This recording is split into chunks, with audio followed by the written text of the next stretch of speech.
Agora eu vou te mostrar por que ESG crescendo dentro das micro e pequenas empresas é a nossa oitava e última tendência do Guia Visão ESG. Eu vou te mostrar 5 evidências bem claras que vão mostrando que cada vez mais ESG deixa de ser uma peculiaridade, uma particularidade das grandes empresas, talvez das médias, e começa a aparecer cada vez mais, de maneira mais forte e estruturada, nas micro e pequenas empresas. Para começar, eu quero te mostrar uma pesquisa, lá do Serasa Experian, que traz para a gente que 89% das PMEs, então pequenas, nesse caso médias empresas, já adotam algum tipo de prática ESG no seu dia a dia, mesmo quando elas nem sabem que estão fazendo isso. Deixa eu só te mostrar aqui nesse trechinho. A pesquisa apontou que somente 33% das pessoas que estavam respondendo tinham conhecimento da sigla ESG. Isso é uma realidade. Eu já entrei dentro de empresas, de setores diferentes, que você conversa com os gestores e eles falam, nossa, mas ESG, o que é isso? E na verdade, quando a gente fura um pouquinho da nossa bolha do ESG, nossa bolha da sustentabilidade, a gente vai perceber que outras áreas ainda têm alguma dificuldade para entender, não entender, mas estar por dentro, não é uma coisa que ouve no dia a dia. Quando a gente fala especificamente de práticas relacionadas a meio ambiente, social e governança, a gente percebe que as empresas têm uma atuação. Então aqui a gente vê que 66% já tem práticas de governança, 52% tem alguma coisa de responsabilidade social e 50% tem atividades relacionadas à sustentabilidade e responsabilidade ambiental. Agora, onde está o problema daí? É que normalmente o nível de maturidade dessas iniciativas é um pouco mais baixo, é um pouco menos estruturado. Dificilmente você vai encontrar em uma pequena empresa uma área de sustentabilidade. Normalmente isso faz parte do escopo de alguma área já mais importante do negócio ou mais reconhecida, como recursos humanos, marketing, às vezes estratégia, planejamento e por aí vai. Então existe essa questão, mas a gente vê que cada vez mais isso é uma realidade e que a pesquisa aqui apresenta, indica, uma das nossas evidências de que, de fato, cada vez mais as pequenas e médias empresas vão ser mais fortemente ligadas a práticas de sustentabilidade. E por que isso é importante para as pequenas e médias empresas? Você pode estar se perguntando, cara, eu tenho aqui meu pequeno negócio, por que eu vou me preocupar com isso? Porque uma das questões principais é que a crise climática atinge as pequenas e médias empresas, as micro e pequenas empresas, muito mais fortemente do que as grandes empresas, que estão preparadas, têm planos climáticos, agenda estratégica, tudo evoluindo de uma maneira que a grana pague. Então, você que tem um pequeno negócio e fala assim, poxa, mas eu não preciso me preocupar com isso, pensa 2 vezes, porque cada vez mais a crise climática, eventos climáticos extremos vão impactar o seu pequeno negócio. Então, entre os negócios que receberam consultoria do Sebrae, 95% adotaram ações de mitigação. Isso é um dado muito legal. Eu não sei ainda, esse dado é de 2025, até de novembro, então é um dado bem recente. Eu ainda não sei exatamente que tipo de ação, e aí você pode olhar aqui para entender mais a fundo, aqui é um texto relativamente pequeno do jornal Amanhã, mas o estudo Pequenos Negócios e as Mudanças Climáticas no Brasil, desenvolvido pelo Sebrae, apontou que 63% das micro e pequenas empresas já sofreram seus impactos. Então, os 2/3 que vieram ali na notícia.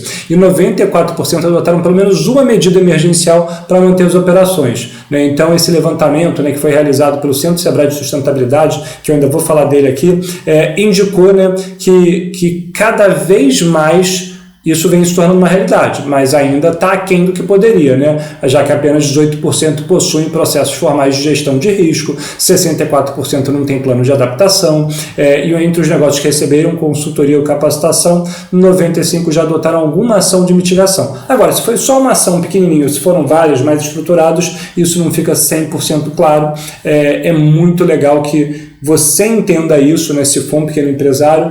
Como eu estava falando na nossa última tendência, a tendência 7, que fala do valor em cada elo da nossa cadeia de fornecimento, da nossa cadeia de valor das empresas. Se você é uma empresa maior que tem muitos fornecedores, precisa se preocupar com isso, precisa entender como impactar da melhor maneira e apoiar essas organizações a evoluírem. E já existem, o que é muito legal, alguns conteúdos, né, que trazem para a gente essa clareza. Eu vou trazer alguns aqui, mas só lembrando de cabeça, a gente tem os indicadores Ethos Sebrae, que responde isso de uma maneira muito boa. Eu não trouxe ele aqui como as nossas evidências, eu trouxe aqui uma mais recente até, que é o VSME, que basicamente, trazendo aqui, eu já trouxe o documento para você, né, é o padrão, né, de reporte voluntário sobre sustentabilidade para pequenas e médias empresas, né? Esse aqui é um padrão da União Europeia, feito pelo EFRAG, e ele é de dezembro de 2024, mas ele traz uma coisa muito legal, né? Se a gente for olhar aqui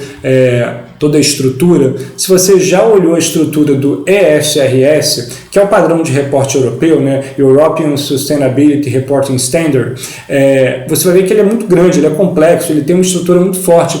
E quando a gente fala para as empresas que não precisam, né, que de forma voluntária não precisariam reportar, é interessante, obviamente, tanto para a União Europeia, tanto para o nosso planeta como um todo, que elas tenham esse olhar. E como elas vão ter esse olhar? Aqui eles apresentam, né, um módulo básico, que são de informações gerais sobre energia, poluição, biodiversidade, água e algumas outras coisas relacionadas a trabalho, e também um módulo compreensivo, onde ele traz coisas mais específicas, de estratégia, né, práticas, políticas, coisas do tipo, né, redução de gases de efeito estufa, riscos climáticos, como a gente estava falando agora, né? Então, isso tudo traz para a gente esse olhar de que, cara, é importante a gente ter esse cuidado com as micro e pequenas empresas. É um cuidado, é uma preocupação que eu particularmente tenho, gosto de olhar, e até por isso a gente tentou, dentro do Guia Visão ESG, trazer esse olhar mais fortemente, porque a gente acredita que ele está movendo o ponteiro para cada vez mais empresas de pequeno porte terem esse olhar. Um outro guia que também é legal é esse do Sustainable Stock Exchange Initiative, que é uma iniciativa do IFC, né, junto com o padrão aqui do Sustainable Stock Exchange, né, e traz para a gente um modelo guia, né, também para as pequenas e médias empresas. E aqui nesse modelo guia o que eu queria destacar é o passo a passo, né? Então você vai ter um detalhamento maior aqui nesse guia de 37 páginas, mas você consegue ver que nesse passo a passo já te dá uma noção, se você é uma micro, pequena empresa, uma média empresa, de como fazer, né? Então, primeiro, você precisa entender o que direciona, né? O que é responsável por sustentabilidade para a sua empresa e como uma pequena empresa pode atuar, né? Então tem muito a ver com preparação, e aqui a gente fala sobre diagnóstico. Existem inúmeras ferramentas de diagnóstico gratuitas ou pagas, relativamente baratas, que você pode utilizar. Só para te dar um exemplo, o BIA, né, do Sistema B, é gratuito. A gente tem uma ferramenta que é paga, mas é muito legal também, baseada na PR 2030, de diagnóstico ESG para micro e pequenas empresas, no Sustentabilidade Agora, e você tem uma série de outras ferramentas que você pode utilizar para ter essa análise inicial. Segundo ponto, você tem que alinhar, né? Então você tem que integrar a sustentabilidade dentro da governança da estratégia do negócio. Isso vem com materialidade, e aí você não precisa fazer um estudo de materialidade profundo, mas se você entender quais são os temas materiais, os temas mais importantes para o seu pequeno negócio, você já está um passo à frente, e isso é super importante. Depois você precisa implementar, né, de forma prática. Então a gente fala de gestão de processos sustentáveis, eu gosto de falar do BSC, né, que é o Balanced Scorecard, quando você alinha a estratégia, algumas perspectivas que a gente gosta de fazer aqui internamente, uma mudança para o olhar sustentável, né, e você começa a avançar em práticas e processos do negócio, né, que realmente são mais sustentáveis. E para fechar, aí sim, comunicação, né, para você fechar o ciclo de a gente entende onde a gente está, a gente entende o que é direcionador estratégico, estamos realizando práticas, e aí sim a gente pode comunicar. Hoje o relatório de sustentabilidade é um desses caminhos. Não costuma ser uma prática para pequenas empresas, mas médias e grandes empresas eu diria que é quase obrigatório. Se você quer ter uma política séria de sustentabilidade, se você quer mostrar o que vocês estão fazendo,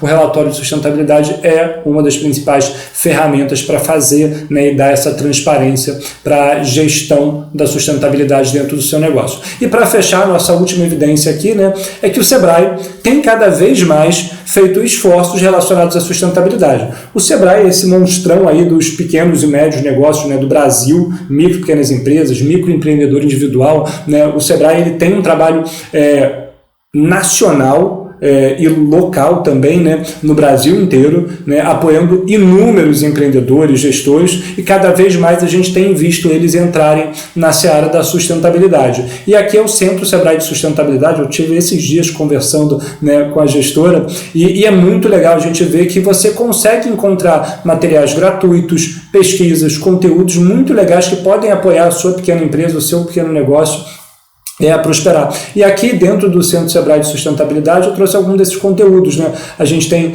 coisas relacionadas a práticas ESG, aos objetivos de desenvolvimento sustentável, questões específicas, a gente está falando de descarbonização, né? Tudo muito importante, e alguns cursos, só para destacar aqui, né? A gente tem, por exemplo, o ESG na gestão empresarial, então um curso mais mão na massa, básico, que traz uma noção inicial para você que ainda não conhece também, né? 20 horas com certificado, né? Se você quer aprender mais, é uma forma muito legal de você evoluir na gestão e práticas de sustentabilidade. Espero que você tenha gostado desse vídeo, espero que você entenda a importância de, se você estiver dentro de uma grande empresa, olhar para a sua cadeia de valor e apoiar micro e pequenos negócios. Se você for um micro e pequeno negócio, talvez uma média empresa, ter o cuidado de cada vez mais enxergar isso como uma jornada e começar a implementação de práticas ESG dentro do seu negócio. Eu espero que esse vídeo tenha ajudado você para avançar um pouquinho mais dentro dessa sua jornada. Um grande abraço e até o próximo vídeo.